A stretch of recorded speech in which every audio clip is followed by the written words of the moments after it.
नमस्कार नमस्कार। मेरा नाम है राजीव कुमार बजाज यानी RKB और मैं हूं इस वक्त एडवोकेट प्रदीप नंबियार जी के साथ और हम दोनों हैं नेशन नाउ पर। प्रदीप जी नमस्कार। नमस्कार सर, नमस्कार।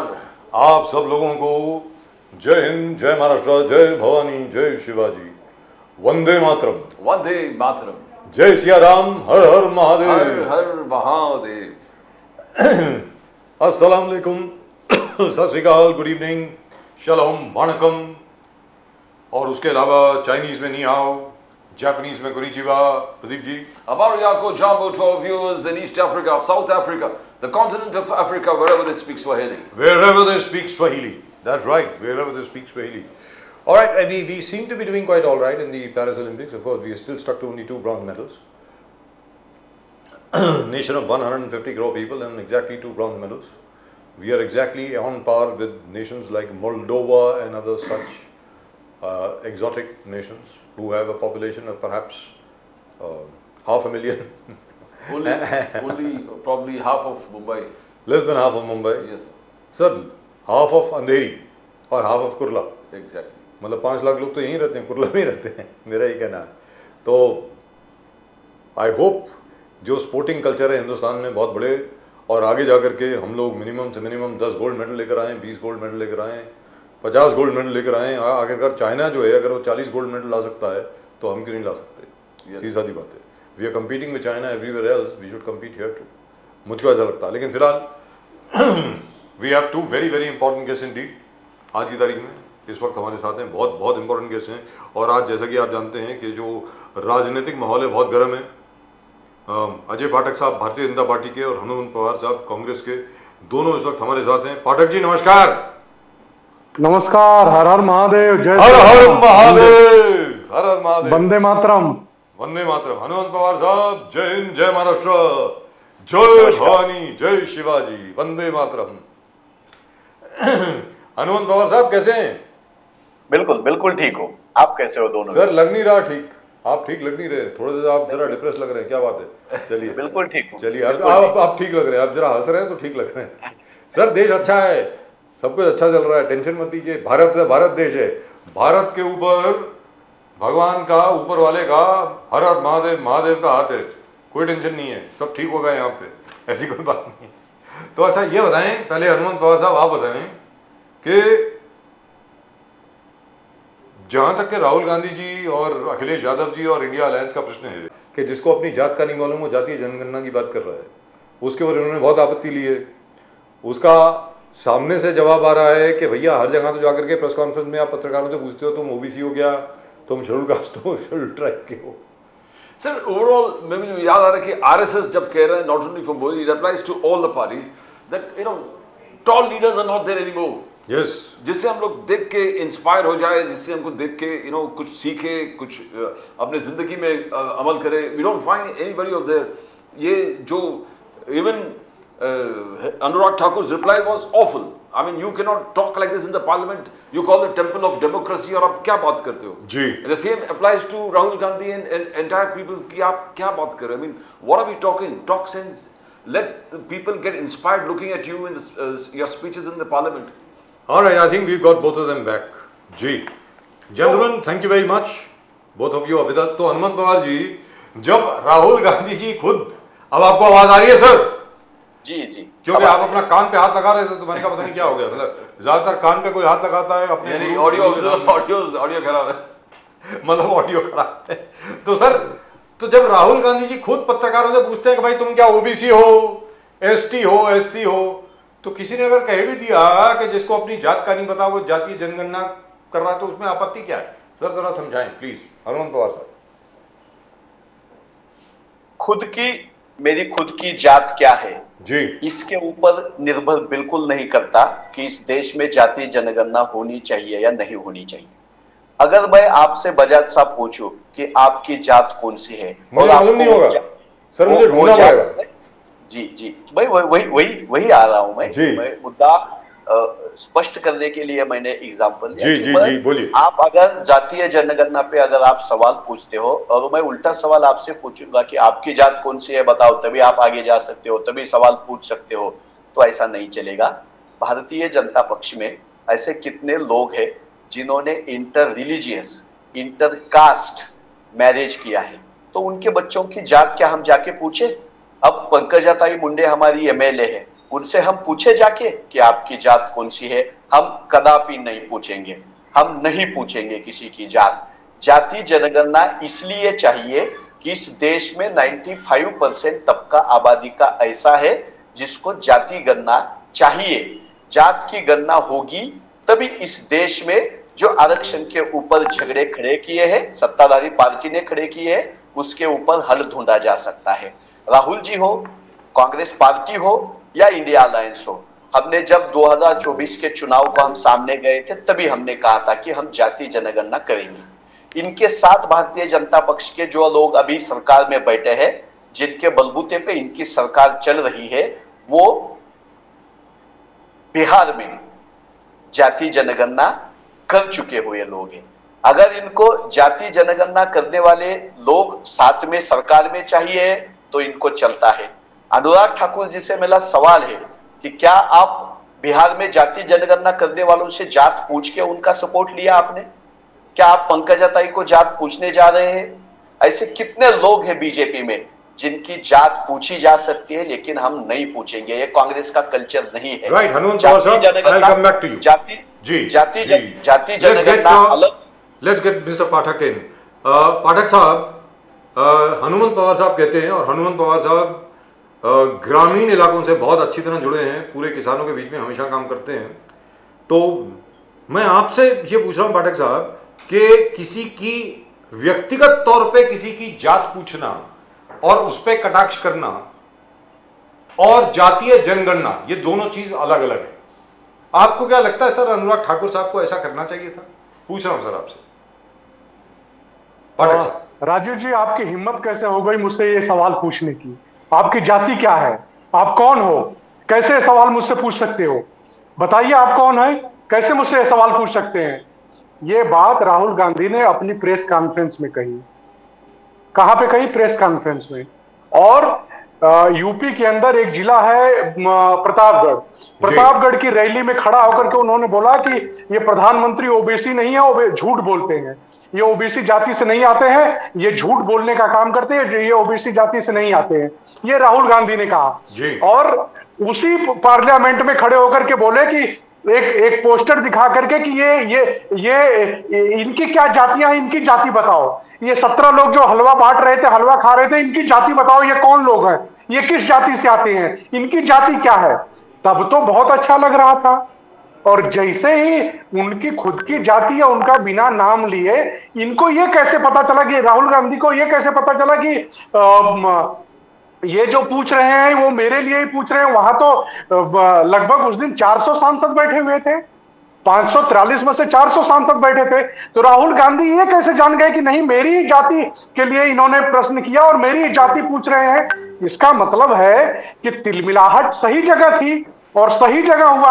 आप करिए तो रासलीला और कोई दूसरा पूछ दे तो वो प्रॉब्लमैटिक है, वो गलत चीज पूछ रहा है। आप पूछते रहिए, पत्रकारों को धमकाते रहे। सिर्फ साहब लखनऊ में पत्रकारों को धमकाया ही नहीं गया, एक पत्रकार को इसके नाम पे उनके कार्यकर्ताओं ने पीटा, मारा बुरी तरह से, वो हॉस्पिटल में भर्ती हो गया कि तुम किस जाति के हो, तुम कैसे प्रश्न पूछ सकते हो, तुम इस जाति के होकर के कैसे प्रश्न पूछ सकते हो। इस जाति के नाम पे इसी राहुल गांधी ने उसको पिटवाया, उसके कार्यकर्ताओं ने मारा और कैमरे के सामने मारा इसी जाति सूचक शब्द से। और इनके पिता ने क्या कहा था, जरा सा याद करिए।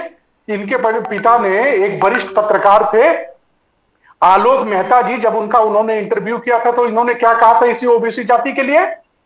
किस तरह के ये बुद्धू लोगों को हम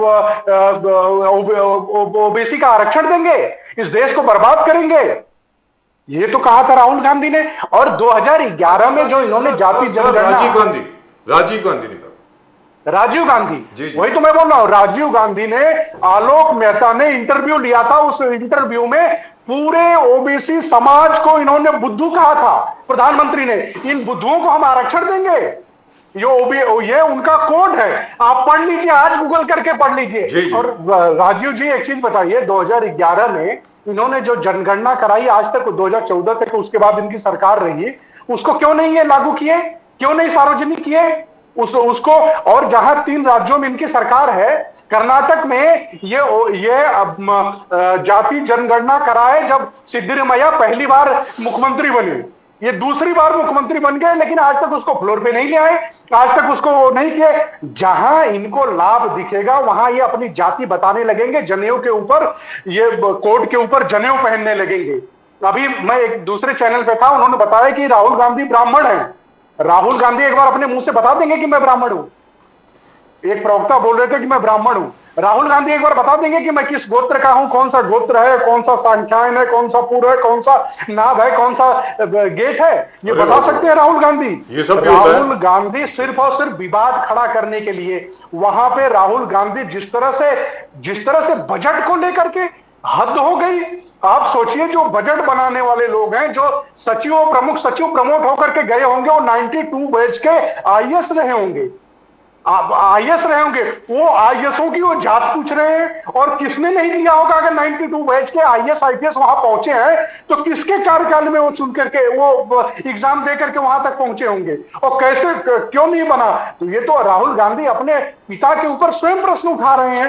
राहुल गांधी की बुद्धि यही है कि दूसरों से चिट लेकर के बोलना है, उसके बाद भूल जाना, फिर चिट आएगी तो फिर खड़े होकर के बोलना है। Right, so let's get Hanumant Pawar साहब। देश की पॉलिटिक्स, जी पाठक साहब, देश की पॉलिटिक्स अपने बुद्धि विवेक से चलती है, बाहर बैठे हुए किसी व्यक्ति के द्वारा चिट लिखे हुए से नहीं चलती है। सर 1 सेकेंड, पाठक साहब एक छोटी सी बात आपके लिए, पाठक साहब, उसके बाद मैं हनुमंत पवार साहब के पास जाता हूं। 2011 का जो सेंसस है, डिपार्टमेंट ऑफ स्टैटिस्टिक्स जो है गवर्नमेंट ऑफ इंडिया का, 2000 उसकी पूरी प्रक्रिया खत्म हुई 2013-2014 तक।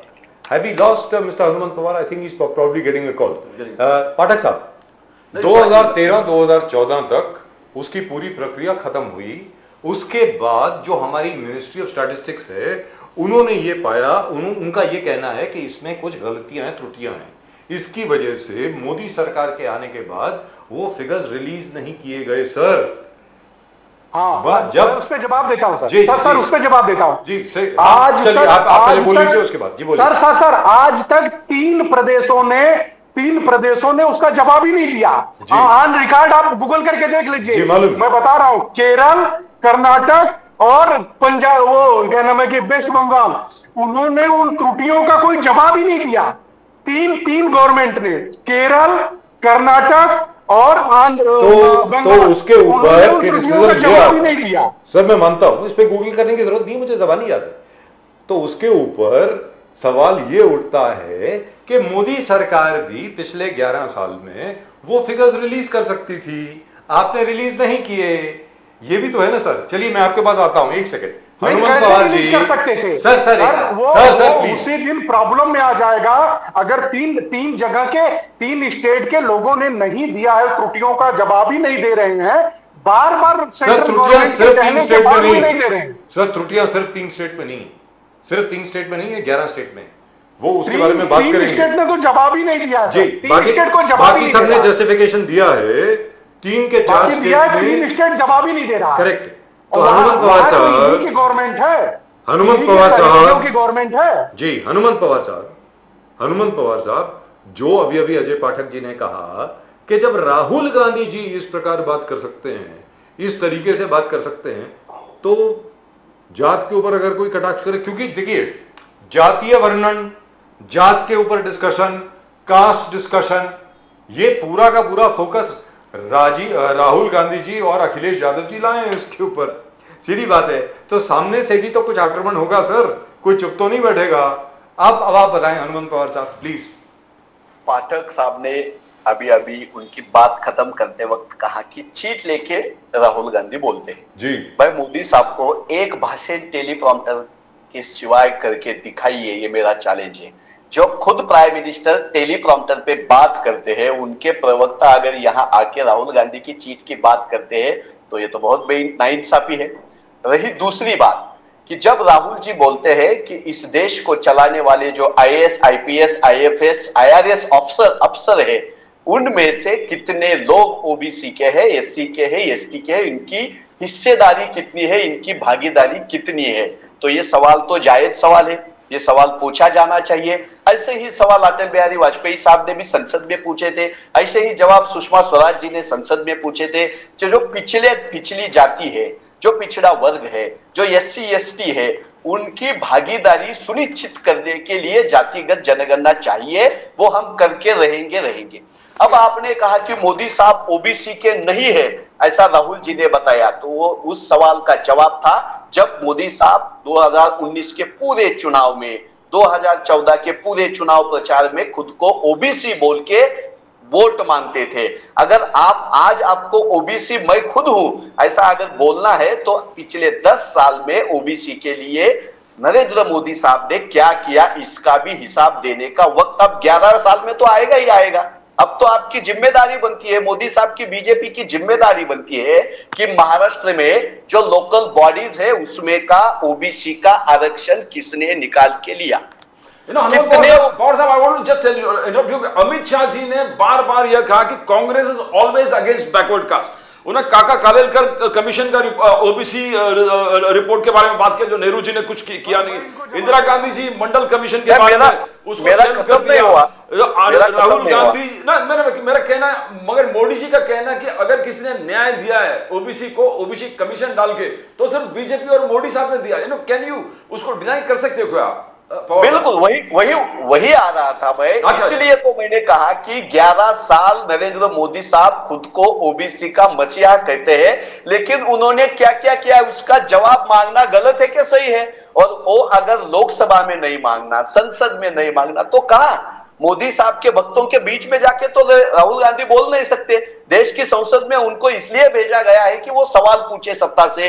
नरेंद्र मोदी साहब ने, महाराष्ट्र के भारतीय जनता पार्टी ने, मोदी साहब ने यह सवाल का जवाब देना कि महाराष्ट्र के लोकल बॉडी का जो रिजर्वेशन है OBC का, वो क्यों निकाल दिया, किस बलबूते पे निकाल दिया, क्यों वो आरक्षण संसद में आप लाते नहीं हो। एक दूसरा मेरा सवाल है कि अगर इस देश को चलाने वाले अफसर में OBC की भागीदारी कम है, तो वो बढ़ाने के लिए कास्ट सेंसस किया जाए। जिसने जितना लाभ लिया है, वो अगर इस देश की जो नीतियां हैं, आर्थिक नीतियां हैं, सोशल जस्टिस की नीतियां हैं, वो बनाने के लिए अगर हमारे हाथ में सही आंकड़े नहीं होंगे, तो इस देश में जैसे कारपोरेट में 1-2 उद्योगपतियों के लिए ये काम करते हैं, वैसे ही 2-4 जातियों के लिए ये पूरी सरकार चला रहे हैं। तो हम आदिवासियों के हित की, SC ST के हित की बात करेंगे ही करेंगे।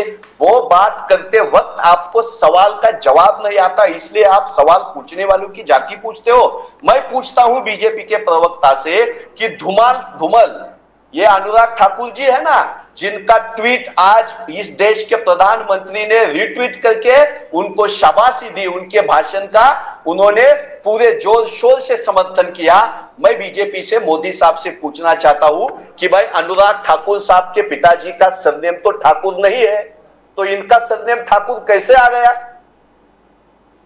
राइट, लेट्स आस्क मिस्टर पाठक।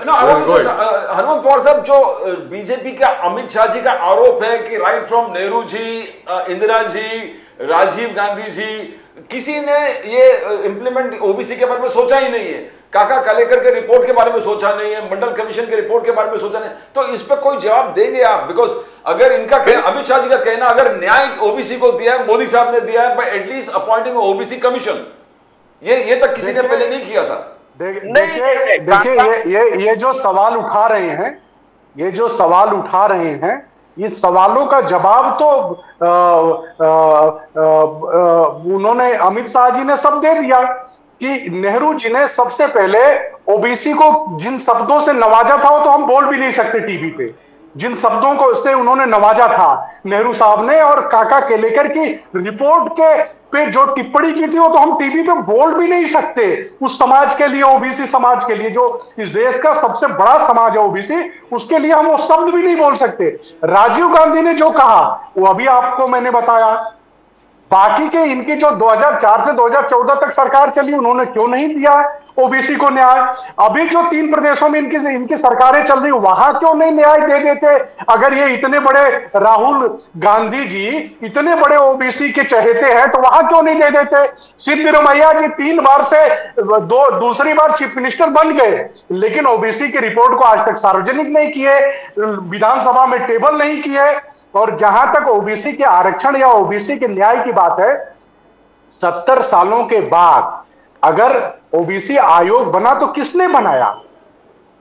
कांग्रेस ने बनाया। कांग्रेस तो उसको रोक के रखी थी। ओबीसी आयोग बनने के बाद इस देश में 3.5 करोड़ युवा ओबीसी युवाओं को फायदा उसका मिला है ओबीसी आयोग बनने के बाद। यह ऑन रिकॉर्ड है। लेकिन ये लोग क्या करते हैं? ये लोग सिर्फ और सिर्फ चुनावी सगुफे के लिए ये सारी चीजें करते हैं। इनके पास किसी चीज का कोई जवाब नहीं है। हाँ, इन्होंने बोला कि उद्योगपतियों के लिए काम करते हैं योगी जी, मोदी जी और अदर लोग। अरे भैया, जो सैम अंकल लिख करके दे दे और जो जॉर्ज अंकल वहां से टैप कर दे, वही तो बोलना है और वही नैरेटिव खड़ा करना है। सैम अंकल सिर्फ 1 मिनट सर, सिर्फ आधा मिनट। जो सैम अंकल और सोरेसेस अंकल ने ये चैलेंज किया था राहुल गांधी के थ्रू कि प्रधानमंत्री तीसरी बार नहीं बन पाएंगे, वो सैम अंकल और सोरेस अंकल को हजारों करोड़ रुपया सोरेस अंकल ने बोला था कि मैं खर्च करूंगा, और खर्च भी कर लिए। उसके बाद भी तीसरी बार ओबीसी प्रधानमंत्री ही बना इस देश में। कौन प्रधानमंत्री बना? ओबीसी प्रधानमंत्री ही बना, और वही ओबीसी को न्याय दे रहा है। ये राहुल गांधी, नकली गांधी, उधार का सरनेम लेकर के ये ओबीसी बनने चले हैं, ओबीसी बनने चले हैं। इनके बाद जिस ओबीसी को बुद्धू बोलते थे, जिस ओबीसी समाज को बुद्धू बोलते थे, ओबीसी के मसीहा बनने चले हैं। कमाल की बात है। मोनोपोली ऑफ अडानी अंबानी एक चक्रव्यूह जो बना है, राहुल गांधी जी ने ड्रामेटिक तरीके से उसको हाईलाइट कर दिया। बोले एक चक्रव्यूह बना है, 6 लोग हैं, नरेंद्र मोदी जी, अमित शाह जी, मोहन भागवत जी, अजित डोवल जी, अडानी अंबानी। तो इस प्रकार से ड्रामेटिक तरीके से उन्होंने हाईलाइट किया। एक है कि मोनोपोली है, एक है कि आप हर मोनोपोली करके अडानी अंबानी को पूरे देश के प्रॉपर्टीज आप दे रहे हो, दूसरा पूरे एजेंसीज तैयार करके आप जो प्रश्न पूछते हो उसके पीछे लगा देते हो, और पॉलिटिकल सिस्टम आज के पूरे इनको सपोर्ट कर रहे हो। तो एक ड्रामेटिक तरीके से हाईलाइट कर दिया। क्या सच्चाई है इसमें? देखिए, पहली चीज है कि राहुल गांधी रोज प्रधानमंत्री को गाली दे रहे हैं। अगर ये सच्चाई होती तो राहुल गांधी गाली देते, रोज प्रवक्ता तो बोला कि प्रधानमंत्री की बोटी कर देंगे। उसको राहुल गांधी ने, जो बोटी करने वाला था, उसको राहुल गांधी ने टिकट दे करके लोकसभा में ले आया कि चल भैया वहां बैठ करके प्रधानमंत्री को गाली दे। वो बोटी से संतोष नहीं हुआ, और ये बता रहे हैं कि ईडी और सीबीआई और फला। 1 महीना पहले किस चीज का तुम्हें डर है सर? 1 महीना पहले, अजय पाठक जी एक सेकंड जरा सुन लें, छोटी सी बात है। आदरणीय सम्माननीय प्रधानमंत्री जी और मोदी सरकार, इनके चीफ मनियन हुआ करते थे 2 साल पहले तक, फिर उसके बाद वो वापस चले गए, he is gone back to his teaching job. Arvind Subramanian sahab ने इंडियन एक्सप्रेस में 1 महीना पहले लेख लिखा है। उन्होंने ये कहा है कि the AA monopoly in the Indian economy is presenting huge distortions, ऐसा उन्होंने कहा है। ये AA उन्होंने विस्तार से बताया है, वो अडानी और अंबानी हैं, क्योंकि सरकार अडानी और अंबानी को इतना फेवर कर रही है, इसकी वजह से देश की अर्थव्यवस्था में बहुत बाधा पड़ रही है। ये तो साहब अरविंद सुब्रमण्यन साहब ने बोला है, उनको स्पेशली लाया गया था मोदी जी द्वारा टू बिकम चीफ इकोनॉमिक। देखिए, आज हमारी जो इकोनॉमी है, दुनिया की सबसे ग्रोथ करती हुई इकोनॉमी है। ये किसी एक व्यक्ति के कह देने से तो समाप्त नहीं हो जाएगी, या किसी एक व्यक्ति के कहने से। 25 देशों की जो ग्रोथ रेट है वो 1% से भी नीचे है। चाइना की ग्रोथ रेट क्या है आज? 3.4 है या 3.6 है और हमारी ग्रोथ रेट सबसे ज्यादा है, तो किसी एक व्यक्ति के लिख देने से हमारी इकोनॉमी या हमारे सिस्टम पे कोई फर्क नहीं पड़ता है। हाँ, ये ठीक है कि हमारी जो अडानी और अंबानी की कंपनियां हैं वो भी ग्रोथ कर रही हैं और सारी कंपनियां भी ग्रोथ कर रही हैं। ऐसा तो है नहीं कि मुनाफा सिर्फ एक कंपनी को हुआ है। आज आप उठा करके देख लीजिए, सेंसेक्स अगर सबसे हाईएस्ट पे है तो सिर्फ एक व्यक्ति के फायदे के लिए है क्या? अगर वो लोग इस देश को लूट रहे हैं, उस देश को बर्बाद कर रहे हैं, उस देश की इकोनॉमी को खराब कर रहे हैं, तो राहुल गांधी के परिवार प्लीज प्लीज प्लीज मैं आपके पास आ रहा हूं सर, हनुमंत पवार साहब मैं आपके पास आ रहा हूं। अजय पाठक जी, नीति आयोग ने ऑब्जेक्शन उठाई है कि आप किसी भी शख्स को 2 एयरपोर्ट से ज्यादा नहीं दे सकते, किसी भी एंटिटी को पूरे देश में। अडानी जी को 6 एयरपोर्ट दे दिए गए हैं, उसके अलावा 4 सीपोर्ट उनके पास हैं, उसके अलावा प्राइवेट रेलवे रन करने की उनको परमिशन दे दी गई है फ्रेट की।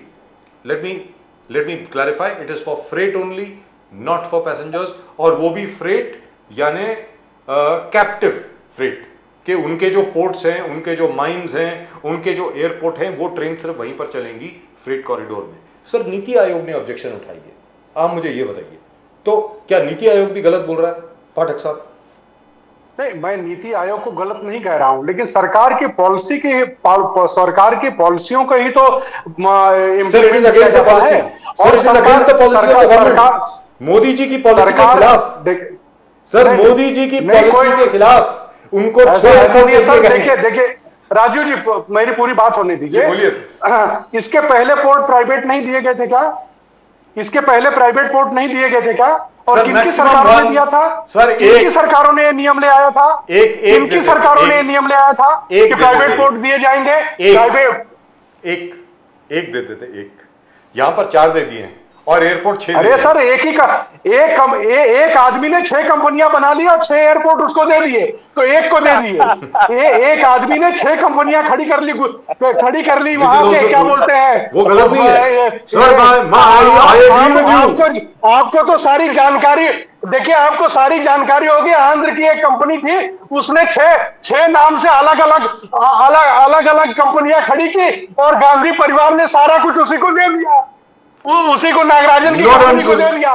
तो इसका मतलब वो ठीक कर रहे थे। किसने बोला ठीक कर रहे? अभी इंडियन कंपनी कोई ले ली, उसकी कैपेबिलिटी बढ़ रही है, वो करोड़ों लोगों को जॉब दे रही है। सर, यहाँ पर एक छोटी सी बात,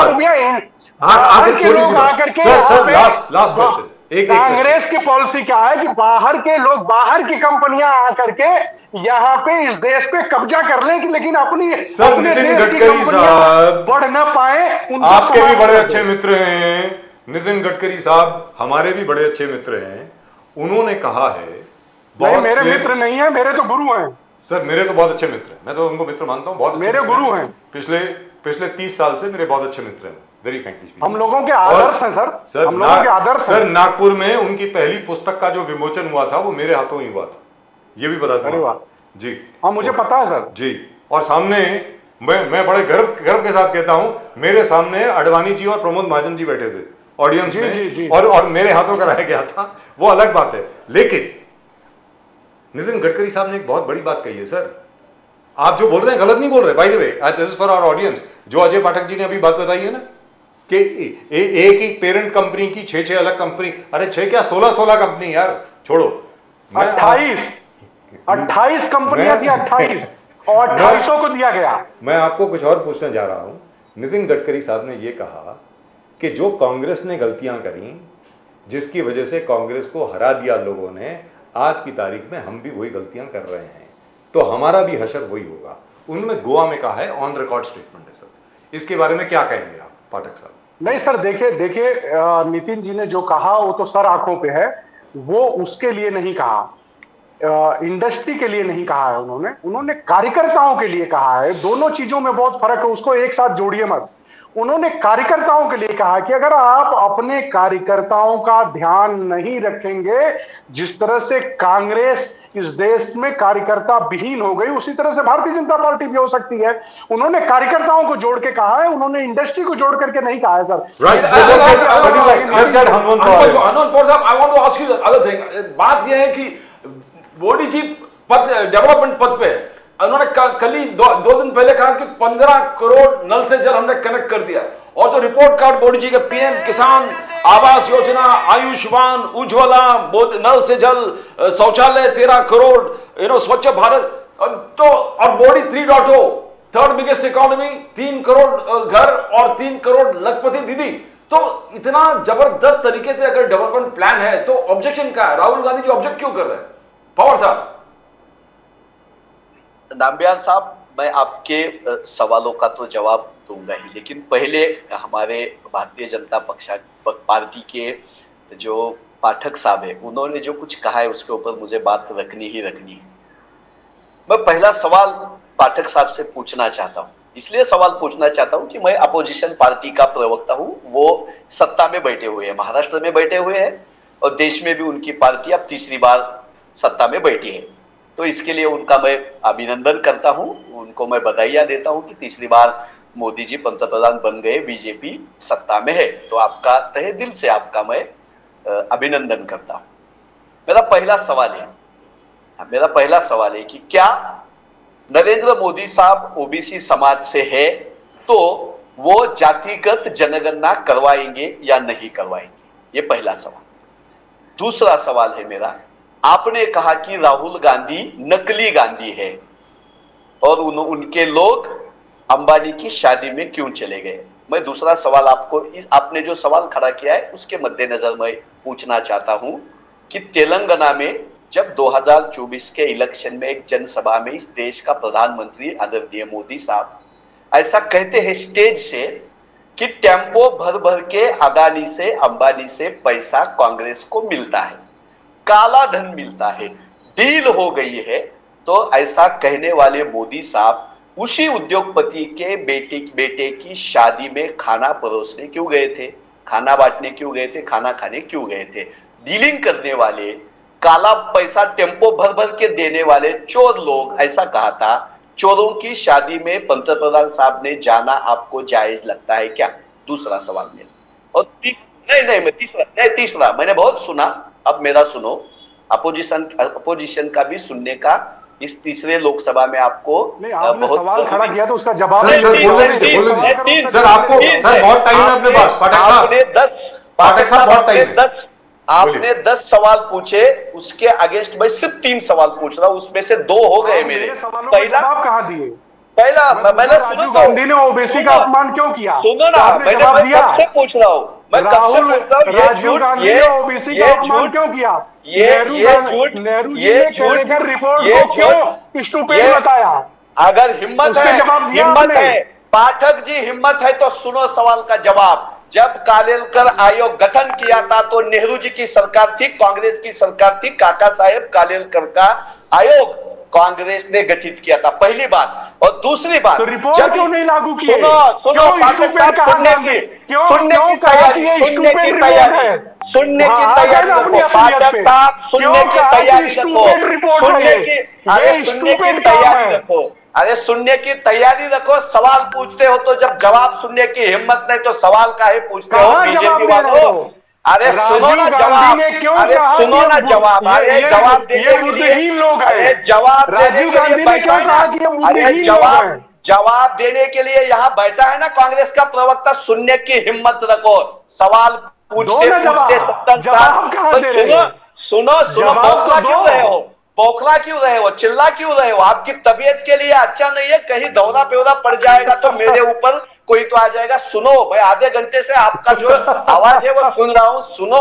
सुनो, आप ऐसा मत कहो। काका साहेब कालेलकर आयोग कांग्रेस ने गठित किया था, नेहरू जी ने गठित किया था, ये तो आपको पता है, मुझे पता है, बजाज साहब को भी भली भांति पता है। जब काका साहब कालेलकर रिपोर्ट आ गई तब इस देश की पहली सेंसस भी नहीं हुई थी। पहली सेंसस हो जाने दो, तब तक ये रिपोर्ट बाजू रखने दो, ऐसा कहा था। अरे अब सुनो तो बोलो काका साहब कालेलकर रिपोर्ट। अगर आपने हिम्मत है, जानता हूं, अरे मैं पूछता हूं आपको, आप में हिम्मत है तो काका साहब कालेलकर रिपोर्ट कब सबमिट की थी, उसकी तारीख बताओ। पहले सेंसस के पहले थी या बाद में थी? पहले सेंसस के पहले थी, लेकिन आप नेहरू ने फिर- कहा फिर- कि छोड़ नेहरू दो, जी ने अब छोड़ कहा दो। कि ये आपके स्टूपिड रिपोर्ट सवाल है। में नेहरू ने आपके कहा सवाल कि में ये स्टूपिड रिपोर्ट है, झूठ, ये बिल्कुल बनाने नहीं। वाला भी स्टूपिड नेहरू- है और नेहरू ये जी ने, देने वाला भी अरे भाई, स्टूपिड है। नेहरू जी तो आपके सपने में आते हैं, मोदी साहब के सपने में आते हैं। आप नेहरू साहब जाके 65 हाँ, साल हो गए उसी तब भी तरह से आपको काम करने नहीं जैसे देते। राहुल गांधी के सपने में सुनो, नरेंद्र मोदी आते हैं, सुनो, जैसे सुनो, 24 सुनो, घंटे राहुल गांधी सुनो, के सपने में नरेंद्र सुनो, मोदी आते हैं। सुनो, बौखला मत जैसे जाओ, 24/7 राहुल गांधी के मत बौखला जाओ, सपने सुनने की में हिम्मत मोदी रखो, जी आते हैं। सुनने की हिम्मत बेचारे रखो, सुनने की हिम्मत रखो, 11 साल से सुनने सो की नहीं हिम्मत पाए रखो, हैं। सच 11 सुनने साल की से हिम्मत सो नहीं रखो, पाए हैं। सच सुनने की हिम्मत रखो, सच सुनने की हिम्मत रखो। अरे आप सब कांग्रेसी सच में सच सच कहाँ सुनते बोलते नहीं। हैं? सच कांग्रेसी तो झूठ ही झूठ बोलते हैं। कांग्रेसियों को कहाँ सत्य बोलना? पूछ तो रहा हूँ, राजीव गांधी ने ओबीसी समाज को गालियां क्यों दी? ओबीसी समाज को गाली क्यों दी? अरे ओबीसी समाज का इतना पड़ा है तो जातिगत जनगणना को क्यों भारतीय जनता पार्टी विरोध करती है? भाई, इस सवाल का जवाब दे दो। कहाँ चलो, विरोध कर रही है? फिर क्या कौन क्यों सी- नहीं कर रही? किसने क्यों विरोध नहीं किया? कर रही? आपने विरोध किया, तो बीजेपी ने। कांग्रेस कर रही है। तीन बीजेपी ने विधानसभा जातिगत- कांग्रेस के पास है। अरे कांग्रेस जातिगत- रिपोर्ट दबा करके क्यों रखी हुई है? क्यों जातिगत रिपोर्ट दबा जनगणना करके हम- रखे हुए? रिपोर्ट जातिगत क्यों नहीं जनगणना सार्वजनिक होके करते? रहेगी। सिद्धि जातिगत रमैया जनगणना होके सिद्धि रहेगी। रमैया से जातिगत राहुल जनगणना गांधी रिपोर्ट होके रहेगी। सार्वजनिक क्यों नहीं कांग्रेस करवाते? करेगी। अगर जातिगत ओबीसी जनगणना हितैषी कांग्रेस है, करेगी। अगर जातिगत ओबीसी के जनगणना हितैषी कांग्रेस है, करते रहेगी। तो जातिगत सिद्धि रमैया जनगणना से होके रिपोर्ट रहेगी। सार्वजनिक क्यों नहीं जातिगत- करवाते? नरेंद्र राहुल मोदी गांधी साहब के अंदर कितना भी अगर ओबीसी अपोजिशन करे, रिपोर्ट जातिगत जनगणना अगर होके रहेगी। आपके छाती पे बैठ के जातिगत जनगणना कांग्रेस करने जा रही है, करते अरे रहेगी। सिद्धि आपने रमैया के राज्यसभा छाती में- पे बैठ के करो।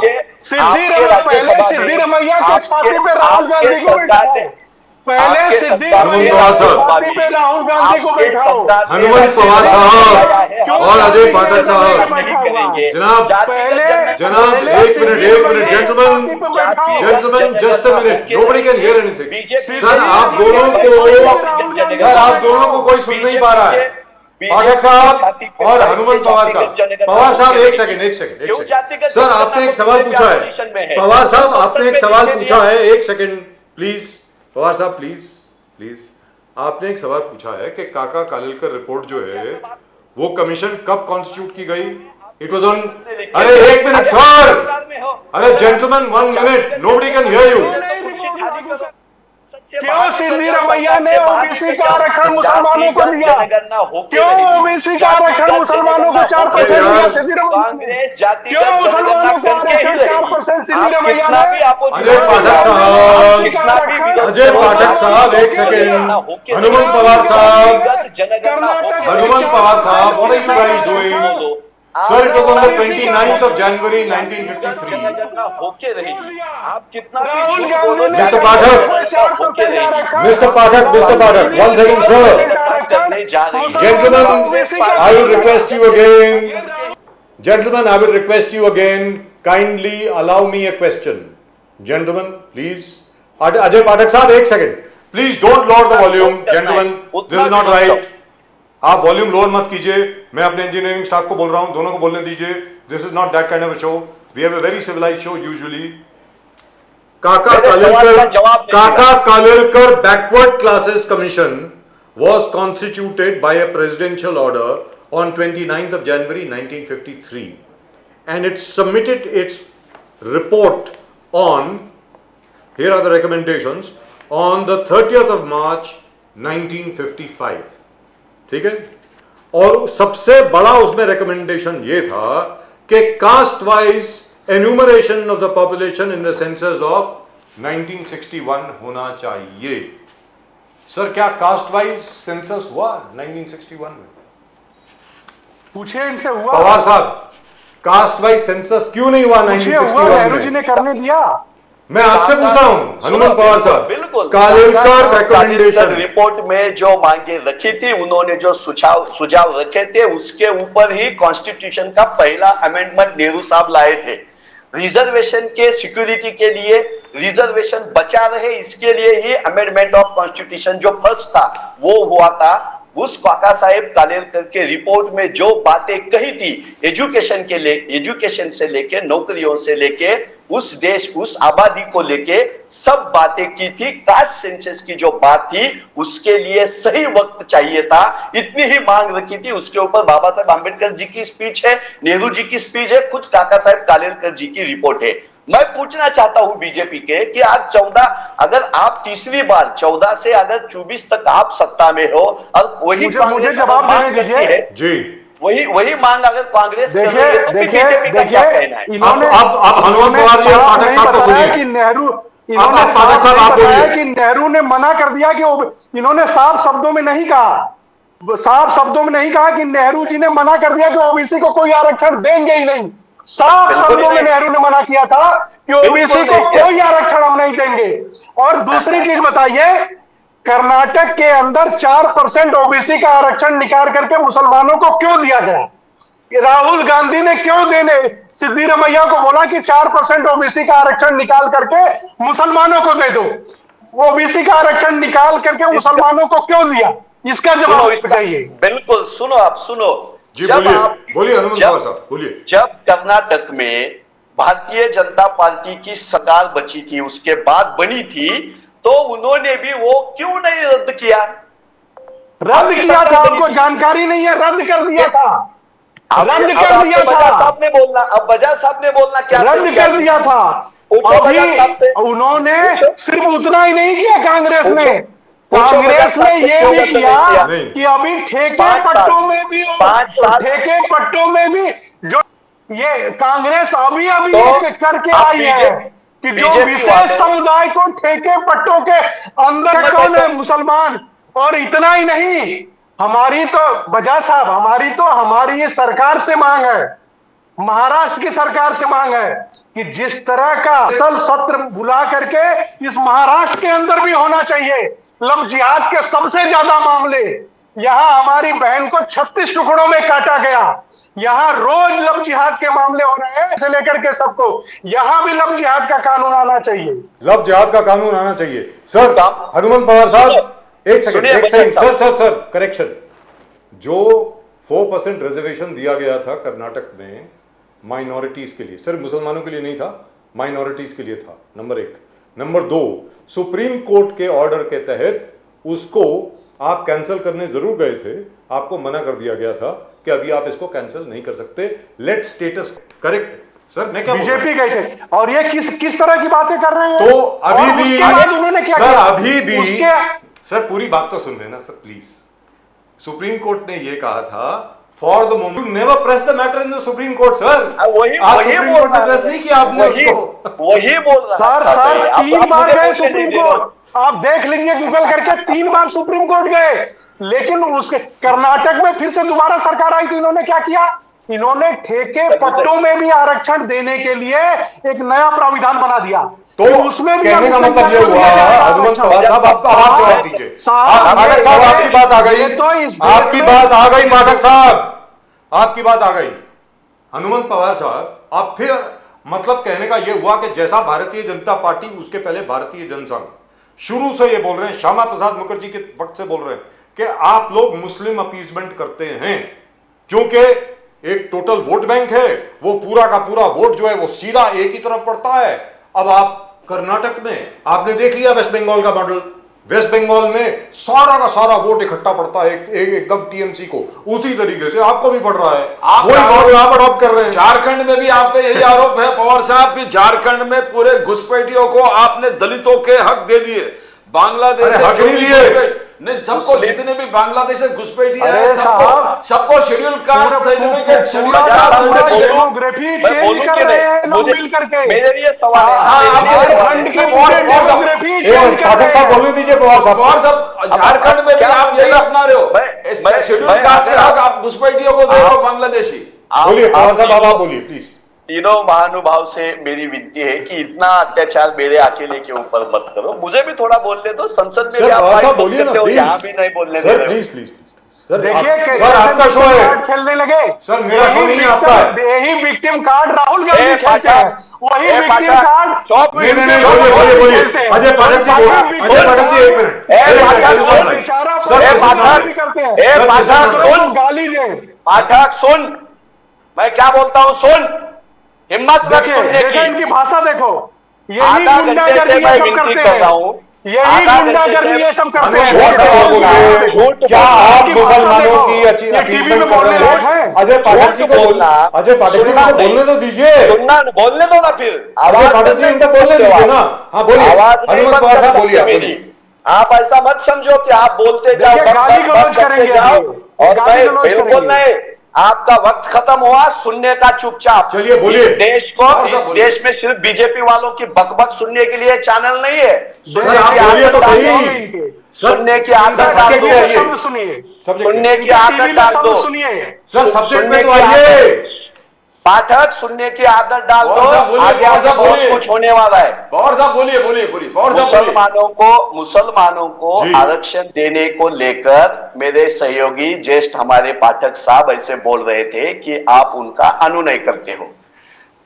आंध्र प्रदेश में 5% मुसलमानों को रिजर्वेशन देने वाली चंद्रबाबू नायडू की पार्टी जी, बिहार में लोकसभा इलेक्शन में 2024 के अपने मैनिफेस्टो में 5 से 6% मुसलमानों को रिजर्वेशन देने की बात करने वाले नीतीश कुमार बगल में लेके संसद में मोदी साहब बैठते हैं, और आप हमको कहते हो मुसलमानों को आरक्षण देने की बजाय। पूछो ना नीतीश कुमार बाबू से, पूछो ना चंद्रबाबू नायडू से, उनके बलबूते पे सरकार चलानी है, इसलिए मुसलमानों का रिजर्वेशन वहां चलता है, और महाराष्ट्र के और कर्नाटक के मुसलमानों का रिजर्वेशन आपकी आंख में उगता है। पाठक साहब जवाब दीजिए। भारतीय जनता पार्टी का स्टैंड है, कोई भी सरकार है पूरे देश के अंदर सुनने की क्षमता रखो, बोलो बीच में। अब चंद्रबाबू नायडू लगे साथ में, चंद्रबाबू नायडू को साथ में, आप ही की बात कह रहा हूं, 1 minute. Pathak sahab, but this is a recommendation of the Mandal commission. जैसे महाराष्ट्र में there are OBC communities within the Muslim community में भी, जैसे अंसारी हो गए, सलमानी हो गए, जो नाई होते हैं उनको सलमानी कहा जाता है। इस तरीके से अलग अलग जो लोग हैं, पासी है, पंसारी हैं, इन सब विश्वनाथ प्रताप सिंह जी की जब सरकार थी, मंडल कमीशन आपने पास करवाई, उसके अंदर तो क्लियर कट रिकमेंडेशन है। बिल्कुल आपने पास करवाई है, और आपको सर हमने पास गया है तो उस पे एक समिति गठन हुई है कि अगर अदर लोगों को मिल रहा है, अगर सिर्फ और सिर्फ जो अपात्र हैं उनको मिल रहा है, तो उस पे एक समिति आरक्षण है। सर प्लीज विनती, आपसे विनती, क्षमा चाहता हूं। वो कमीशन इसलिए इंस्टीट्यूट की गई है कि लोगों को मालूम पड़ा कि आएंगे सर जी, सब लोग आएंगे। भारत सरकार सुनिए ना, भारत सरकार उसका इंतजार कर रही है। भारत जैसे 3 महीने में वो रिपोर्ट आएगी, भारत सरकार भी उसी रिपोर्ट के आधार पे, मैं आपको जानकारी दे रहा हूं, भारत सरकार भी उसी क्रीमी लेयर के आधार पे ये आरक्षण का एक सर्वे करवाने वाली है। उसकी भी पूरी रिपोर्ट तैयार हो रही है सर, चिंता मत करिए। जो अनैतिक लोगों को पिछले 50 सालों में जो अनैतिक लोग आरक्षण ले रहे हैं, वो सबके सब लोग निकलेंगे। एक जिस प्रकार अभी महाराष्ट्र में एक मामला आया, इतना उछला आपने देखा कि जिसके पास 40 करोड़ की संपत्ति है, ओबीसी का आरक्षण लेकर के 8 लाख रुपए के ऊपर का जो लोग भी, 8 लाख की जो सीमा है उसके ऊपर जो लोग लेंगे, उस पे एक कानून बनना चाहिए और सारी चीजें होनी चाहिए, उस पे भी हो हल्ला है। देखिए इस देश में धर्म के आधार पे हमारे संविधान के अंदर आरक्षण की कोई बात बाबा साहब अम्बेडकर ने धर्म के आधार पर है ही नहीं, लेकिन जबरदस्ती प्रोफेशन के आधार पर कर्नाटक से शुरुआत की। अरे पाठक साहब प्लीज, जो मंडल कमीशन की रिकमेंडेशन है, पवार साहब आप ही के पास आ रहा हूं सर। जो मंडल कमीशन की रिकमेंडेशन है वो क्लियर कट कहता है socially, culturally and educationally backward classes, वो भले वो मुसलमान हो, क्रिश्चियन हो, हिंदू हो, जो मर्जी हो, वो that doesn't make a difference. जी, अब पवार साहब आप कुछ बोलने वाले थे, बोलिए प्लीज। ऐसी कौन सी जातियां लगती है पाठक साहब को कि जिन्होंने आरक्षण का गलत लाभ लिया है, जिसके ऊपर ये आयोग की बात कर रहे थे और सरकार को रिपोर्ट सौंपने जा रहे हैं, तो ऐसी कौन सी जातियां है? बोले पाठक साहब, हम भी सुनना चाहते हैं। अभी तो बताया कि जिन्होंने बहुत ज्यादा एक औरत आईएएस बनती है, 40 करोड़ रुपए की संपत्ति है, और 40 करोड़ की संपत्ति अभी तो बताया आपको मैं, वो खेड़कर और जो है। बीजेपी ऐसे तमाम लोग है हैं। और वही औरत, ऐसे अब तमाम उसमें लोग हैं। आपने उस औरत का जिक्र किया, बहुत अच्छा लगा, मैं आपका अभिनंदन करता हूं। पूजा खेड़कर उनका नाम है। आज ही यूपीएससी ने उसको पूरी जितनी एग्जाम दी थी वो एग्जाम से हटा दिया गया, उनके ऊपर कार्रवाई की ली। वो तो पंकजाताई मुंडे के साथ में बैठती है, बीजेपी के एमएलए के, उनके पिताजी तो पंकजा इसका क्या मुंडे मतलब कि उसको रहने दें? इसका मतलब नहीं, उसको रहने दें? नहीं, पंकजा के बिल्कुल साथ नहीं। बैठती है तो उसको छोड़ आपके- दें? आपका आपके बोलने का साथ- मतलब है कि पंकजा के साथ बैठी बिल्कुल है नहीं, तो उसको छोड़ दो। बिल्कुल नहीं, बिल्कुल नहीं, फिर? बिल्कुल नहीं। मेरा कहना यह है कि भारतीय जनता पक्ष के राज में चलते हुए यूपीएससी में भी अब फ्रॉड भर्ती हो रहे हैं लोग, नीट में भी फ्रॉड हो रहा है, यूपीएससी में भी फ्रॉड हो रहा है, एनईटी में भी अरे फ्रॉड हो रहा है। साहब, तो ये फ्रॉड किन लोगों ने किया उसकी लिस्ट निकाल निकालोगे ना? उसकी लिस्ट निकालोगे तो गिन नहीं पाओगे। किन किन निकाली, लोगों को निकाली। जज बनाया, किन किन लोगों को आईएएस आईपीएस बनाया, निकाली, किन किन निकाली, लोगों को निकाली। क्या कौन कौन सी जगह बैठाया, उसको गिन नहीं पाओगे। इतने लोगों और सिविल सेवा आयोग कैसे चलता था, किसके कहने से चलता था, इस देश को सबको पता है। किसको आईएएस बनाना, किसको आईपीएस बनाना, ये कौन तय करता था वो भी सबको और पता किसको है। आईएफएस भूल पूजा गए। खेड़कर जैसा, पाठक साहब, IFS भूल गए, IFS। पाठक साहब पूजा खेड़कर जैसा एक नाम बताइए। बाहर नहीं आया अभी, बाहर नहीं आया, आएंगे, चार अभी पांच आएंगे, लोग का इंक्वायरी चालू है। अभी आएंगे सर। चार पांच मैं लोग तो का बोल रहा इंक्वायरी। इस टॉपिक से थोड़ा हटके हलवा के बात की भी राहुल गांधी जी ने हलवा की बात किए थे, हलवा बट रहे हैं। तो आज बीजेपी ने क्या बोल बड़ा रहे लिस्ट हैं? निकाला। पवार साहब सुनिए, हलवा क्या जो बोले हैं? हलवा सुनिए, और बीजेपी ने एक बड़ा लिस्ट निकाला है कांग्रेस घोटालों का हलवा। Pawar sahab, I think we have lost Pawar sahab. Congress घोटाले का कैन वी हलवा। Get him back please? Congress घोटाला, बीजेपी का लिस्ट है, कांग्रेस घोटालों का हलवा, कॉमनवेल्थ घोटाला, ऑगस्ट वेस्टलैंड घोटाला, जीप घोटाला, बॉफर्स घोटाला, कोयला घोटाला, नेशनल हेराल्ड घोटाला, ये सब घोटाला आज बीजेपी ने ऑफिशियल निकाले। बोले ये हलवा है जो कांग्रेस खा लिए। और सब कुछ बोलेंगे? बिल्कुल बिल्कुल, बीजेपी कई लाख करोड़ का हलवा बनाया नहीं, सुनिए ना, उनको कई बोलने लाख दो। करोड़ का पाठक हलवा साहब, बनाया। वो पाठक साहब उनको बोलने दो। हाँ पवार साहब, कांग्रेस में जितने जितने भ्रष्टाचारी थे, हेमंत बिस्वा शर्मा से लेकर अशोक चौहान से लेकर एनसीपी के प्रफुल्ल पटेल, अजित पवार से लेकर कर्नाटक से हो या पश्चिम वेस्ट बंगाल से हो, जितने जितने लोगों के ऊपर इन्होंने भ्रष्टाचार का आरोप किया, बेचारे हमारे पाठक साहब जैसे ईमानदार आरएसएस से जुड़े हुए, बीजेपी से जुड़े हुए लोगों को अब उनकी सेवा करनी पड़ रही है। तो ये बहुत बुरी बात है। अशोक चौहान साहब को क्यों बीजेपी में लिया? प्रफुल्ल पटेल साहब को क्यों बीजेपी में लिया? बीजेपी में एनसीपी में सर। हेमंत बिस्वा शर्मा पे जो आरोप लगाए थे उसका क्या हुआ? जी। अजित पवार साहब ने 70,000 करोड़ रुपए का घोटाला किया था। पाठक साहब से मैं जानना चाहता हूं कि ऐसा क्या हो गया एक रात में कि 70,000 करोड़ रुपए का जो आरोपी है, जो खुद प्राइम मिनिस्टर साहब मध्य प्रदेश में जाके मैं जवाब दूं? हाँ बिल्कुल जवाब दूं? जी बोलिए बिल्कुल, सर। स्वागत है। देखिए, अजीत पवार साहब को क्लीन चिट देने का काम इन्हीं की सरकार ने किया।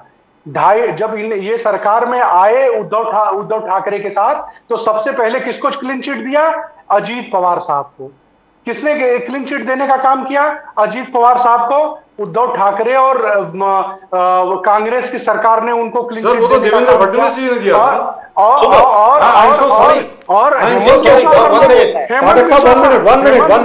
पाठक साहब करेक्शन प्लीज करेक्शन सर। जब 2 दिन की सरकार बनी थी अजीत दादा पवार और देवेंद्र फडणवीस जी की, सबसे पहला एक्शन उस सरकार का था कि क्लीन चिट दिया अजीत दादा पवार को। पाठक साहब क्या बात कर रहे हैं सर? ऐसा मत बोलिए सर। बजाज साहब जी बोलिए बजाज सर। साहब, तब क्लीन चिट नहीं मिली थी, तब क्लीन चिट नहीं मिली थी सर। अभी मिल गई है, नहीं मिली थी सर, अभी मिल गई है। आप अभी भी निकाल करके देख लिया गूगल पे। पाठक साहब, रविंद्र वाइकर जी को आपने रविंद्र वाइकर को क्लीन चिट मिली है उद्धव के सरकार में। रविंद्र वाइकर जी को क्लीन चिट मिली है उद्धव के सरकार में। आप रविंद्र वाइकर को मिला, प्रफुल्ल पटेल, पाठक साहब, मैं बता रहा हूँ 2020 में उनको क्लीन चिट मिली है। उसी के लिए 2 सर, दिन dirty dozen। उद्धव ठाकरे साहब 2 दिन सर, आपके dirty dozen, सर। मंत्रालय गए हैं। बोलिए, एक बोलिए। दिन उनको क्लीन चिट देने के लिए एक दिन उनको क्लीन चिट देने के लिए और एक दिन बजट पास करने के लिए, उसी 2 दिन बोलिए बोलिए पवार साहब आप बोलिए, पवार साहब आप बोलिए प्लीज प्लीज। पाठक साहब मेरी विनती है, बोलिए। आपने जो आरोप लगाया कि अजित पवार ने भ्रष्टाचार किया था, ये बीजेपी ने आरोप लगाए थे, मोदी साहब ने लगाए थे, देवेंद्र भोपाल में, भोपाल में, भोपाल में। हाँ बराबर। तो उनको अगर मान लो कि कांग्रेस की सरकार ने, महाविकास आघाड़ी की सरकार और उद्धव ठाकरे साहब ने क्लीन चिट दी है, तो वो क्लीन चिट के ऊपर आपका इतना भरोसा है कि हमने भ्रष्टाचारियों को क्लीन चिट दे दी और आपके लिए वो पावन हो गए? मैं जवाब देता हूं sir. Hasan Musharraf, Lalu Prasad, sir Hasan Musharraf, CBI, sir Maharashtra की बात कीजिए ना, सर हसन मुशर्रफ, सुनिए ना, छगन भुजबल ने लालू प्रसाद यादव को, कांग्रेस ने लालू प्रसाद यादव को चारा घोटाले में जेल भेजा। आज उसी लालू प्रसाद यादव के गोद में क्यों कांग्रेस बैठी हुई है? जिस लालू प्रसाद यादव को चारा घोटाले में कांग्रेस ने सजा करवाई, सजा याफ्ता लालू प्रसाद यादव की गोद में कांग्रेस है क्या सर? कांग्रेस क्या कांग्रेस है कि उस सजा याफ्ता अभी तो ना, मतलब नितिन गडकरी ठीक बोल रहे हैं, हुई है ना और किसी को हुई है जिसको सजा हो गई, जिस लालू प्रसाद यादव को सजा हो गई, इसका भी जवाब सुनो। आपका पाठक साहब, मुझे आपका डिबेट मुझे बहुत पसंद आया, मैं आपका फैन हो गया।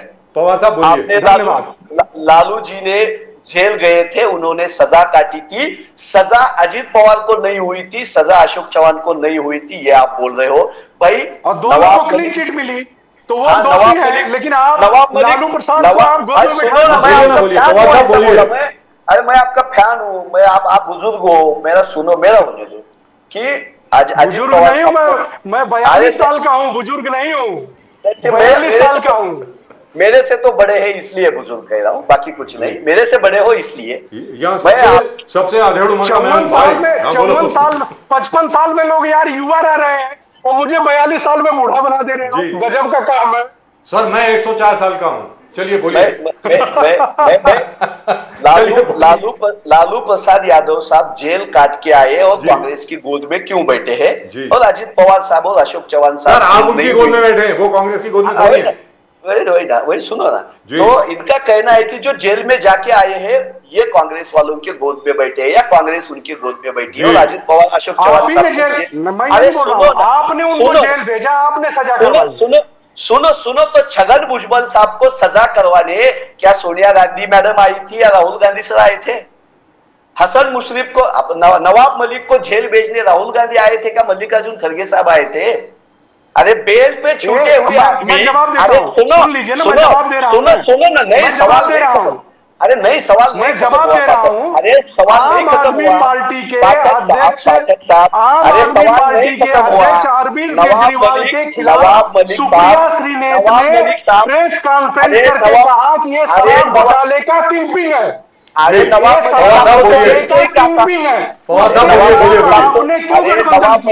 सुन तो लीजिए, जिसको पाठक साहब सुन तो लीजिए, ये शराब घोटाले का किंगपिन है, उसके साथ आपने समझौता क्यों किया? उसके साथ क्यों आप गलबैया किए? क्यों उसके समर्थन में खड़े हुए? सुप्रिया श्रीनेत ने कहा कि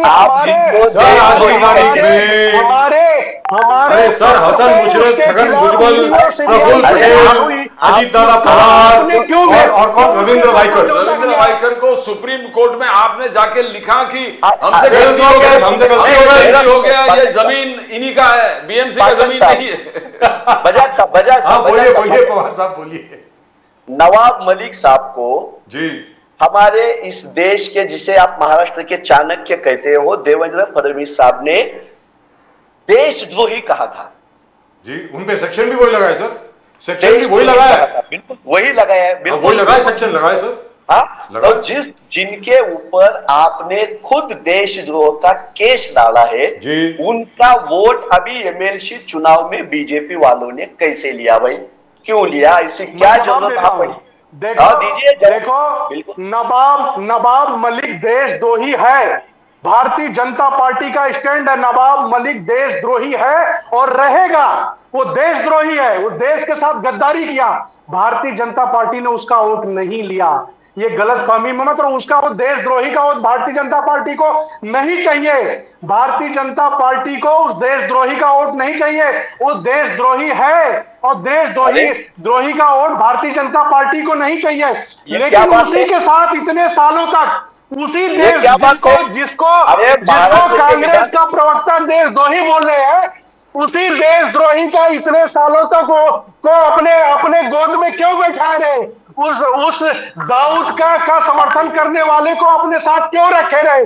जब ये जान रहे कि वो देशद्रोही था तो उसको अपने साथ क्यों रखे रहे? इनसे ये जवाब मांगिए कि इतने साल तक हम तो आज भी मानते हैं कि वो देशद्रोही है। सर कंक्लूजन कोई समझौता परमानेंट बेल मिल गई है। देशद्रोही अरे है, पाठक साहब सुप्रीम कोर्ट द्रोही है। सर हेल्थ ग्राउंड्स पे नवाब भाई को परमानेंट बेल मिल गई। हमारे बड़े अच्छे मित्र हैं, very very frankly speaking, very good friend of us. इतने अच्छे मित्र हैं कि हमारे खिलाफ मेरे खिलाफ उन्होंने 6 प्रेस कॉन्फ्रेंस करी हैं, मेरे खिलाफ, मेरे खुद के खिलाफ, नवाब मलिक साहब ने, ये भी बता दूं आपको, इतने अच्छे मित्र हैं मेरे।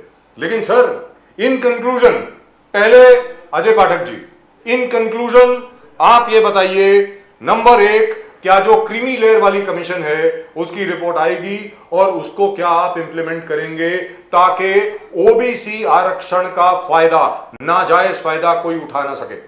पाठक साहब बताइए।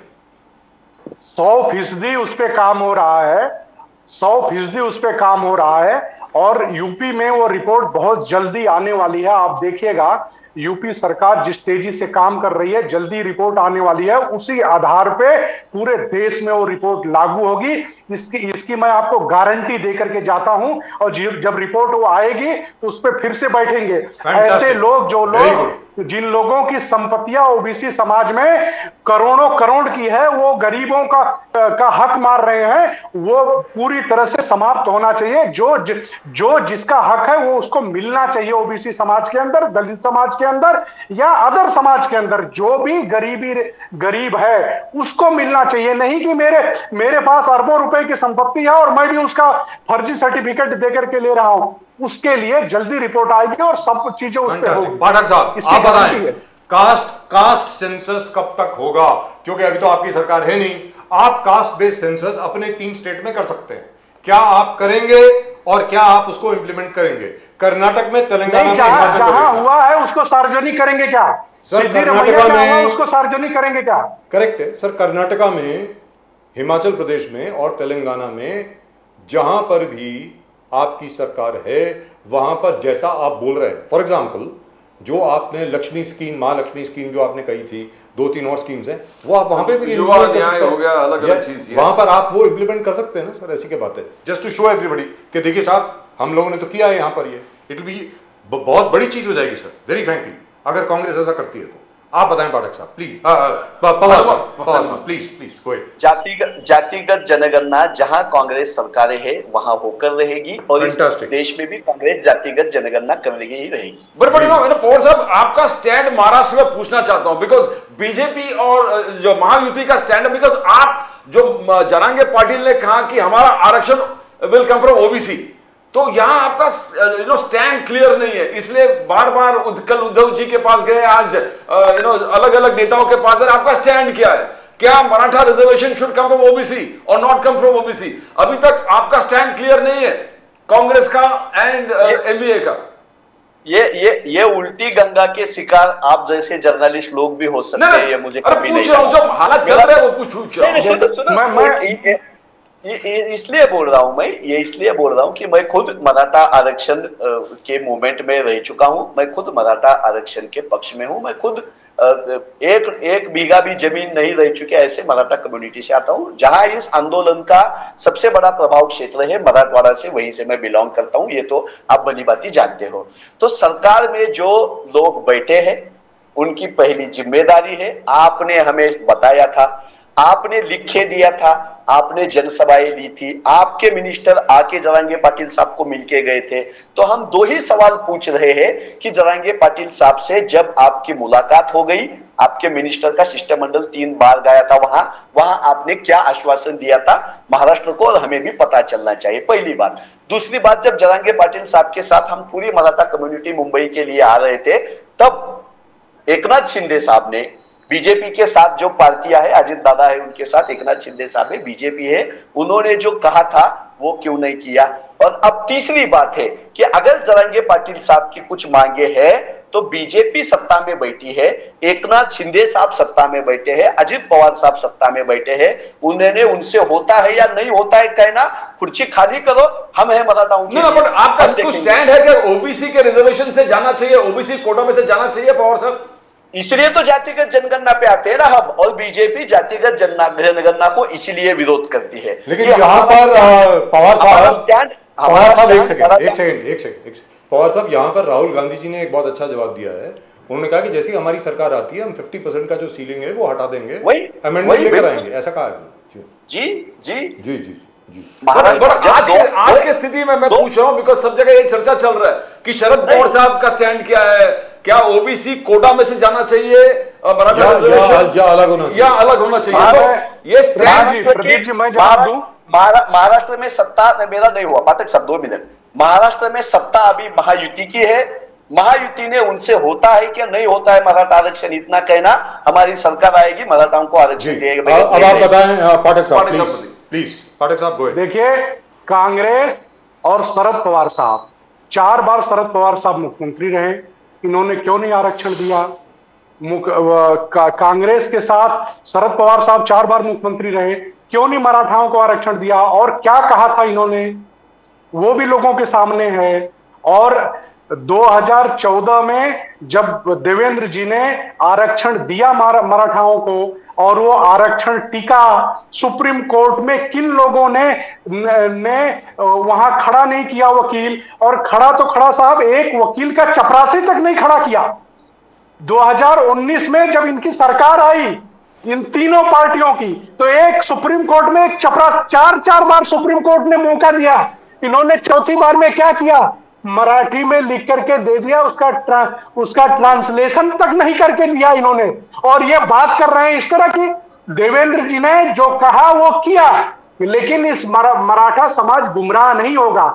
ये पार्टियां मिलकर के लाख कोशिश कर लें, वो लोग जानते हैं कि सिर्फ और सिर्फ देवेंद्र जी के कार्यकाल में ही मराठाओं को आरक्षण मिला 60 सालों के बाद। इन लोगों ने तो आप समझिए कि अन्ना भाऊ साठे के साथ से लेकर के यहां तक इन्होंने 4 बार मुख्यमंत्री रहने के बाद इनके 3 मुख्यमंत्री रहे मराठा, ये कांग्रेस के 3-4 मुख्यमंत्री मराठा रहे, इन्होंने आरक्षण क्यों नहीं दिया? तो पवार साहब, मराठा आरक्षण की आज से तो बात होती नहीं है, मराठा आरक्षण की तो 65 साल से मांग चल रही है, इन्होंने कुछ नहीं किया, सिर्फ और सिर्फ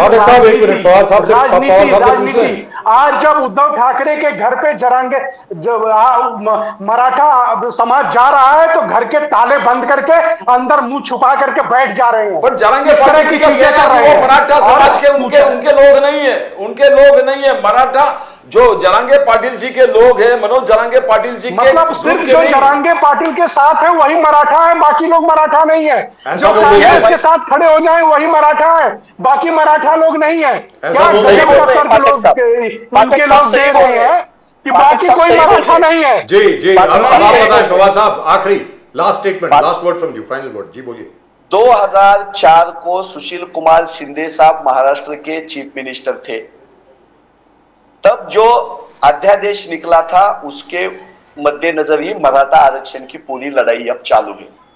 2004 में मराठाओं को आरक्षण दिया गया था, कांग्रेस की सरकार थी। उसके बाद पृथ्वीराज बाबा का सरकार था, जब 2004 को दिया हुआ आरक्षण बीजेपी के लोगों ने ही कोर्ट में जाके चैलेंज किया था। उसके बाद जब पृथ्वीराज बाबा सीएम थे तब मराठाओं को आरक्षण दिया था बीजेपी ने। और ये जिस देवेंद्र फडणवीस साहब की बार बार बात कर रहे हैं ना, वो देवेंद्र फडणवीस साहब होम मिनिस्टर थे, तब मराठा आरक्षण के लिए अंतरावली सराटी में बैठे हुए हमारी माताओं पे, भगिनियों पे इन्होंने हमला किया था। इनके साथ बैठे हुए प्रवीण दरेकर, इनके साथ बैठे हुए प्रसाद लाड, इनके साथ बैठे हुए बीजेपीओ के जो चंद मराठा लीडर है, वो पूरी मराठा कम्युनिटी को, जरांगे पाटिल साहब को बदनाम कर रहे हैं। आज इनके सरकार में बैठे हुए छगन भुजबल साहब मराठा आरक्षण को अपोजिशन में है, तो सरकार की भूमिका मराठा आरक्षण की ये कहते हैं, और इनके साथ बैठा हुआ मिनिस्टर कहता है कि मराठों को आरक्षण नहीं देना चाहिए। तो पाठक साहब, इस दोगलेपन का तो कुछ सवाल ही नहीं, कुछ जवाब ही नहीं। Right, I think this will continue. In any event, we've got a major problem here, both Mr. Pathak and Mr. Pawar. P and P. Wow, I didn't see that. P1, P2. That's nice. Like A1, A2. That's really and truly nice. Pathak Sahab, Pawar Sahab, OBC versus Maratha. Now that is not good for Maharashtra. It is not good for Maharashtra. ये तनावपूर्ण स्थिति पैदा नहीं होनी चाहिए. मैं उम्मीद करता हूं कि सब लोग जो हैं बड़ी शांति से, बड़े प्यार से, बड़ी सद्भावना के साथ सारी समस्याओं का समाधान निकालेंगे. मैं ये उम्मीद करता हूं. सर ये सिर्फ 30 सेकंड का जवाब देता हूं. सर 1 मिनट सिर्फ 30 सेकंड. 1 मिनट लीजिए, बोलिए ना. देखिए इस देश में साजिशन कुछ चीजें चल रही है और चलाई जा रही है जी. इस देश को जातियों में बांटने का जो अंग्रेजों का थॉट था वही धीरे धीरे फिर से पनप रहा है और वही वो करना चाहते हैं. आरक्षण है, जिसको आरक्षण की आवश्यकता है उसको आरक्षण मिलना ही चाहिए और हमारी सरकारें जहां जहां हैं वहां आरक्षण मिल ही रहा है. चाहे उत्तर प्रदेश देख लीजिए, महाराष्ट्र देख लीजिए, गुजरात देख लीजिए या बिहार देख लीजिए, जहां जहां हमारी सरकारें थी वहां इस तरह का आरक्षण उनको दिया गया, उनके हिसाब से दिया गया. लेकिन जब कांग्रेस की सरकारें जहां जहां आई हैं वहां सिर्फ और सिर्फ बखेड़ा खड़ा करने का काम किया. महाराष्ट्र में इतने सालों तक ये लोग मुख्यमंत्री रहे, मराठाओं को आरक्षण देने का इन्होंने कुछ किया ही नहीं. और मैं कुछ ज्यादा बोलना मेरा उचित नहीं है, लेकिन जिसने मराठा आरक्षण मांगा उसके पहली बार उसके साथ क्या हुआ, किस तरह से हुआ और क्या कहा इनके चीफ मिनिस्टर ने कि उनको क्या करना पड़ गया, ये सारा देश जानता है. उसके बाद भी ये किस तरह की बातें और किस तरह की चीजें इस्तेमाल करते हैं वो सब लोग देख रहे हैं. और इस महाराष्ट्र की धरती ये चाहे जितना वितंडावाद खड़ा करने की कोशिश करें, महाराष्ट्र के लोग ये जानते हैं कि एक साथ मिलकर के रहना है. ये जिस तरह की भी चीजें करने की कोशिश करें, शरद पवार साहब की पार्टी, कांग्रेस या उद्धव साहब की पार्टी, ये महाराष्ट्र पूरी तरह से शांत और भाईचारे के साथ रहेगा. राइट. पवार साहब, मैं चाहूंगा जातिवादी राजनीति में फंसेगा नहीं. पवार साहब, आपसे विनती है छोटी सी, प्लीज आप अपना जवाब तो दें ही, साथ में मैं चाहूंगा मराठी में प्लीज आप अपील करें लोगों से कि शांति बनाए रखें. प्लीज बोलिए. पवार साहब बोलिए. बीजेपी देश में हो या महाराष्ट्र में हो या कहीं भी इस देश के कौन से भी राज्य में हो, जब दंगे फसाद होते हैं, दंगे फसाद किए जाते हैं, तभी सत्ता में आ सकती है. मणिपुर में हमने देखा आरक्षण के ऊपर ही इन्होंने बखेड़ा खड़ा कर दिया है. ओबीसी की जातिगत जनगणना होनी चाहिए, हम कह रहे हैं, बीजेपी विरोध में है. मराठाओं के आरक्षण के पक्ष में हम है, ये विरोध कर रहे हैं. सरेआम बीजेपी के लोग विरोध कर रहे हैं. मैं महाराष्ट्र की जनता को, पाठक साहब ने सही बोला, महाराष्ट्र की जनता को पता है कि सबको मिलकर रहना चाहिए. भारतीय जनता पार्टी की सत्ता 2024 के इस महाराष्ट्र के विधानसभा इलेक्शन के बाद जाने वाली है.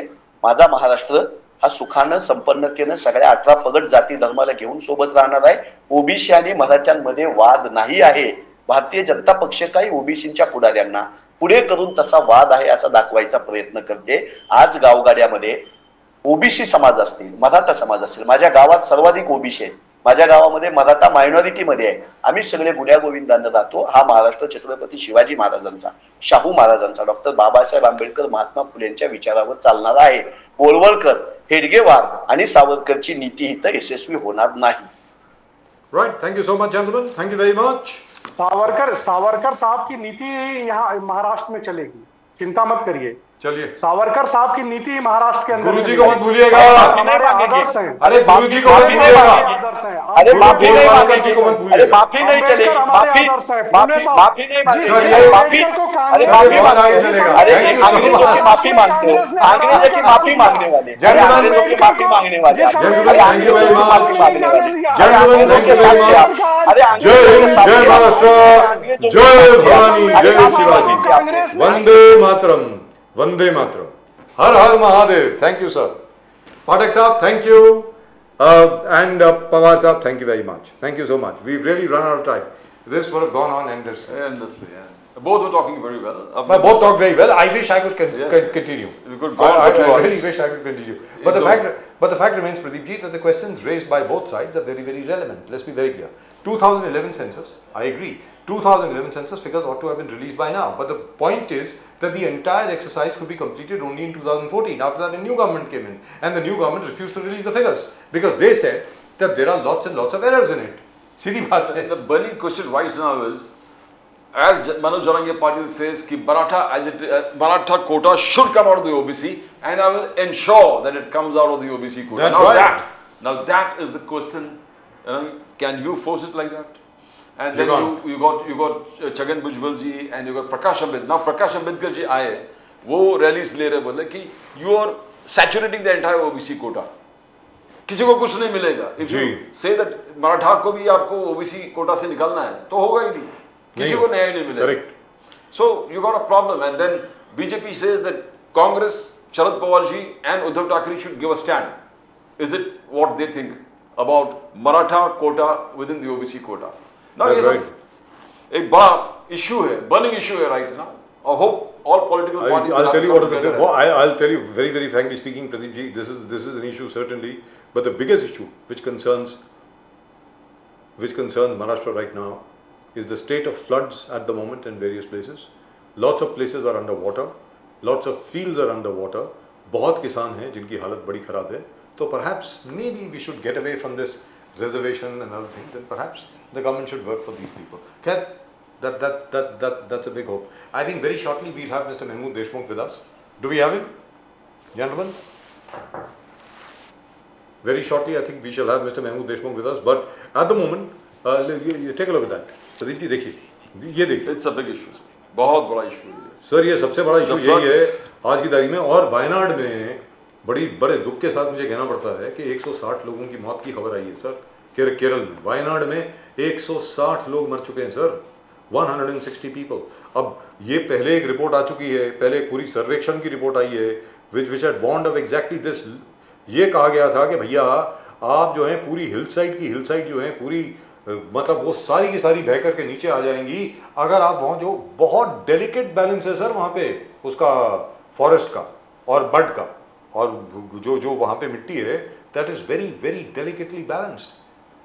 You can't just denude the entire hillsides of all the forests. अगर आप वो करेंगे, the entire hillside is going to come down. That's exactly what has happened here. They say that not only here, right from Konkan से नीचे केरल तक, the entire the Western Ghats, all are very ecological sensitive areas. That's क्या right. The government has to take a stand. लेकिन प्रदीप जी उसमें क्या हो गया अभी कि हर एक को डेवलपमेंट चाहिए, हर एक को विकास चाहिए और हर एक को इस किस्म का विकास चाहिए कि जहाँ पर पर्यावरण एनवायरनमेंट ऑलवेज सफर्स. और जब हमारे जो एनवायरमेंटलिस्ट दोस्त हैं हमारे जैसे कॉमरेड स्टालिन साहब हो गए, नंद कुमार पवार साहब हो गए, हमारे BN कुमार साहब हो गए, रोहित जोशी साहब हो गए, हमारे अफरोज शाह साहब हो गए, जब वो कहते हैं कि भैया आराम से चलो, उसके बाद सर प्रकृति का जो प्रकोप है वो देखने को मिल रहा है. ये देख लीजिए सामने, ये क्या है? ये प्रकृति का प्रकोप है. You have to live with nature, you have to live with the environment and see to it that you strike a balance. You just can't destroy everything and expect no retaliation. You can't do that. तो मेरा ये कहना है कि आप जरा sensibly चलिए. 160 लोग मर गए हैं, which is terrible. I agree with Now you. you got an entire digital line across the entire Western Ghats के जितने हैं, जी, दुरुस्त बात है. down to Konkan, and पूरे now all are ecological sensitive areas. So here I agree with the MNS. जहाँ MNS बोलती है ना कोंकण के अंदर प्लीज उल्टा सीधा मत करिए. ये बड़े बड़े पोर्ट वहाँ पर मत बनाइए, ऑयल रिफाइनरी वहाँ पर मत बनाइए. वहाँ का समंदर जो है वो अविरल, निर्मल और बिल्कुल पवित्र है. अभी देख सकते हैं उसके, it's almost transparent. Pradeep ji Konkan के अगर समंदर की तरफ आप जाएं, जहां पर भी आप खड़े हो, you can actually see the seabed. उसका स्थल देख सकते हैं नीचे. The ocean is so clear. अगर आप वहां पर इतना बड़ा पोर्ट बना देंगे सबको ठीक है, आप नौकरियां मिल जाएंगी. उसके बाद क्या होगा?